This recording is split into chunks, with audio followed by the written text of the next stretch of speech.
Good morning guys, anong ginagawa nyo? Kape muna tayo bago tayo lalarga.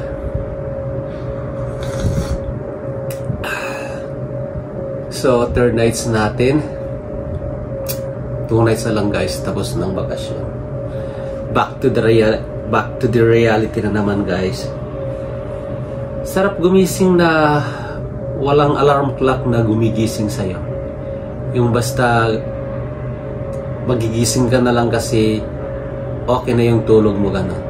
Samantala kung may trabaho ka o may appointment ka gano'n, yung alarm clock tumutunog, sakit pa ng pakiramdam mo na gumising sana, pero you have no choice but to wake up guys.